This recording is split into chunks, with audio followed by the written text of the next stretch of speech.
اعوذ باللہ من الشیطان الرجیم بسم اللہ الرحمن الرحیم هو الذی خلقکم من طین ثم قضى اجلا، وہی ہے کہ جس نے تمہیں بنایا ہے گارے سے اور پھر ایک وقت مقرر کر دیا ہے. یعنی یہ کہ ہم ہر شخص جو ہے جس کو اللہ نے دنیا میں بھیجا ہے اس کا اس دنیا میں رہنے کا وقت معین ہے، اور ایک خاص اجل جو ہے اس کی اجلاً وہ یہ ہے کہ موت کا وقت معین ہے.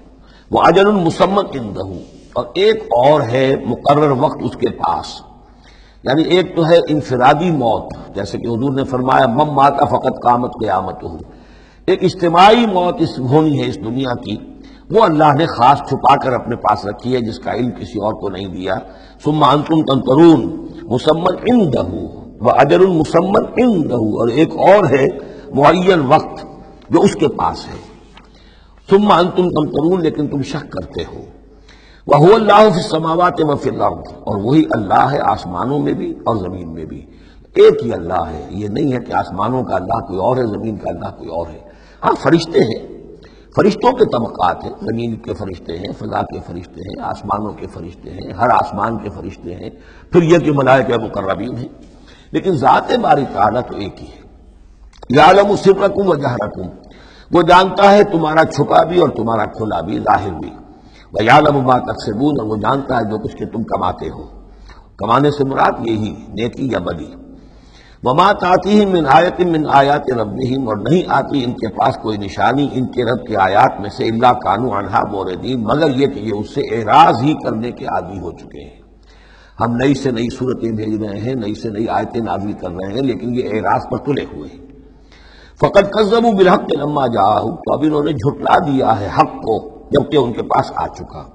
اب یہ قد کذبوا جو ہے اس کا اندازہ کیجیے آپ کہ چونکہ یہ مکی دور کے آخری زمانے کی صورتیں ہیں، تو گویا کہ 12 برس تقریباً ہو چکے حضور کو دعوت دیتے ہوئے. اس حوالے سے ابھی تک جو لوگ اڑے ہوئے ہیں وہ گویا کہ پوری طرح ضد پر ہٹ پر جو ہے وہ پوری طریقے سے جم چکے ہیں. فقد کذبوا، بے شک جھٹلا چکے ہیں ان لوگوں نے، جھٹلا دیا ہے بالحق کے حق کو، لما جاءہم جبکہ ان کے پاس آیا. فسوف یاتیہم انباء ما کانوا بہ یستہزئون، تو اب جلد ہی ان کے پاس آ جائے گی حقیقت اور خبر ان چیزوں کی جس کا یہ مذاق اڑایا کرتے تھے. یعنی یہ مذاق اڑاتے تھے کہ عذاب عذاب عذاب دھمکی دیتے ہوئے محمد کو 11 سال ہو گئے، 12 سال ہو گئے، کان پک گئے ہمارے، عذاب آئے گا عذاب آئے گا عذاب آئے گا. کوئی عذاب آیا نہیں، خالی دھونس جماتے ہیں. تو اس کا جو استہزاء کرتے تھے، اب عنقریب وہ دور شروع ہو رہا ہے کہ پھر جن چیزوں کا یہ مذاق اڑایا کرتے تھے اس کی حقیقت ان پر کھلنی شروع ہو جائے گی. یہ سمجھ لیجئے کہ اس جو گروپ کی 2 صورتیں ہیں یہ مکیات انعام و اعراف، اس کے بعد سورہ انفال اور سورہ توبہ میں مشرکین مکہ کے لیے عذاب الہی کا بیان ہے. اس لیے کہ عذاب کی پہلی قسط ان پر غزوہ بدر میں آئی ہے، لہذا غزوہ بدر پر مشتمل ہے اس کے حالات پر سورہ انفال، اور ان کے عذاب کی آخری صورت وہ ہے کہ جو سورہ توبہ میں آئی ہے. لہذا یہ 2 صورتیں کہ جو مشرکین مکہ یا مشرکین عرب پر اتمام حجت کی صورتیں ہیں، انعام و اعراف ان کو جمع کر دیا، اور پھر ان پر عذاب الہی کی جو صورتیں ہیں ایک ابتدائی اور ایک اختتامی شکل کی حامل، ان دونوں کو یکجا کر دیا. تو 2 مکی 2 مدنی کا یہ گروپ بن گیا. الم یروا کما اہلکنا من قبلہم من قرن مکناہم فی الارض ما لم نمکن لکم، کیا انہوں نے دیکھا نہیں کہ کتنی ہی ہم نے نسلوں کو اور قوموں کو ہم نے ہلاک کیا جنہیں ہم نے زمین میں تمکن عطا فرمایا تھا جو تمہیں عطا نہیں کیا ہے. قوم عاد کتنی زبردست قوم تھی، اسی جزیرہ نما عرب میں آباد تھی، تمہیں اس کے حالات کچھ معلوم ہیں، قصے تمہیں معلوم ہے. قوم سمود کتنی بڑی قوم تھی، جتنا دبدبا اس کا تھا، جس طرح کہ اس نے اپنے پہاڑ تراش کر اور چٹانیں تراش کر محل بنائے تھے. ذرا تصور کرو اے قریش مکہ، تمہیں تو وہ چیزیں نصیب بھی نہیں ہوئی ہیں. تو جب ہم نے انہیں ہلاک کر دیا، وَأَرْسَلْنَا السَّمَاءَ عَلَيْهِم مِّدْرَارًا، اور ہم نے ان پر آسمان بھیجا موسلا دھار، یعنی ان پر خوب بارشیں برسائی ہم نے. اور بارش ظاہر بات ہے ماہ مبارکہ ہوتا ہے، اس سے زمین کی روئیدگی نکلتی ہے. وَجَعَلْنَا الْأَنْهَارَ تَجْرِي مِن تَحْتِهِمْ، اور ہم نے دریا بہا دیے، نہریں بہا دی ان کے دامن میں، ان کے نیچے. فَأَهْلَكْنَاهُمْ بِذُنُوبِهِمْ، تو ان کو بھی ہم نے ان کے گناہوں کے پاداش اور اعراض اور کفر کے پاداش میں ہلاک کر دیا. تو مطلب یہ ہے کہ پھر تم کس کھیت کی مولی ہو؟ تم کیا سمجھتے ہو کہ تمہارے ساتھ اللہ تعالیٰ کی سنت اور اللہ کا قانون بدل جائے گا؟ وَأَنشَأْنَا مِن بَعْدِهِمْ قَرْنًا آخَرِينَ، اور ہم نے ہر ایک کو ہلاک کرنے کے بعد پھر ایک اور قوم کو اور ایک اور نسل کو اٹھا دیا.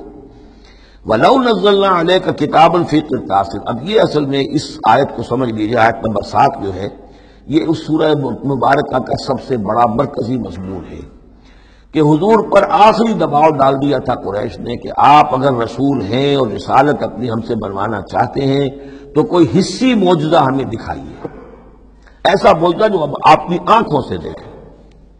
مردہ کو زندہ کیجئے، آسمان پہ چڑھ کے دکھائیے، مکے میں ابھی کوئی باغ بنا دیجئے، یہاں کوئی چشمہ نیا نکال دیجئے، کوئی سونے چاندی کا محل دکھا دیجئے، آسمان سے اترتے ہوئے کتاب لے کر اترتے ہوئے ہم دیکھیں آپ کو۔ تو یہ ان کی طرف سے تقاضا جو ہے زور پکڑتے پکڑتے پکڑتے، اور یہ آپ دیکھیں کہ مسلسل چلے گا معاملہ۔ اب یہ اللہ تعالیٰ کی طرف سے فیصلہ یہ تھا کہ ہم نے ایسا کوئی معجزہ نہیں دکھانا۔ اب یوں سمجھے آپ کہ یہ چکی کے دو پارٹ تھے جن کے درمیان حضور صلی اللہ علیہ وسلم کی ذات آ گئی۔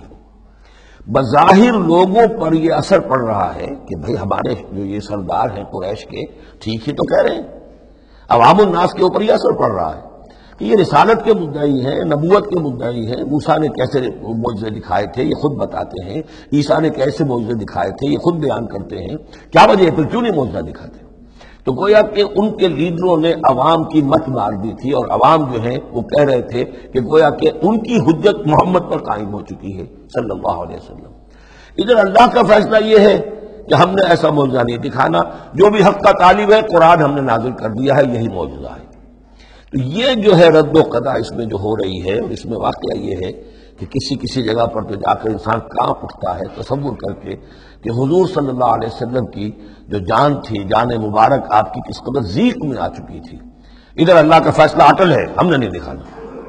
ادھر وہ کہہ دکھاؤ، اگر تم ہو واقعی، اگر نبی ہو رسول ہو تو معجزہ کیوں نہیں دکھاتے؟ تو اس کے درمیان گویا کہ ان کے لیے، اور یہ اس کا مرکزی مضمون ہے سورت کا، اور کچھ آگے چل کر جب یہ اپنے کلائمیکس کو پہنچے گا تو واقعہ یہ کہ رونگٹے کھڑے ہو جاتے ہیں۔ فرمایا وَلَوْ نَزَّلْنَا عَلَيْكَ كِتَابًا فِي قِرْطَاسٍ، اگر ہم نے اتار دی ان پر کوئی کتاب جو کہ کاغذوں میں لکھی ہوئی ہے، فَلَمَسُوهُ، اور وہ اسے چھو بھی لیں بِأَيْدِيهِمْ اپنے ہاتھوں سے، لَقَالَ الَّذِينَ كَفَرُوا إِنْ هَذَا إِلَّا سِحْرٌ مُبِينٌ، اس وقت بھی یہ کافر یہی کہیں گے کہ یہ کھلا جادو ہے، ہماری آنکھوں پر اثر ہو گیا تھا، ہماری نظر بندی کر دی گئی تھی۔ جس نے نہیں ماننا اس نے نہیں ماننا ہے، البتہ ہوگا کیا، ہم ایسا معجزہ دکھا دیں گے کہ مہلت ختم ہو جائے گی، پھر فوراً عذاب آئے گا۔ اس لیے ابھی ہماری رحمت کا تقاضا یہ ہے، ہم انہیں مہلت اور دینا چاہتے ہیں، ابھی اور اس کو دودھ کو بلونا ہے، شاید اس میں سے کچھ اور مکھن بھی نکل آئے، اس لیے ہم معجزہ نہیں دکھا رہے۔ معجزہ دکھائیں گے مہلت ختم ہو جائے گی، عذاب فوراً آ جائے گا۔ صدق اللہ العظیم۔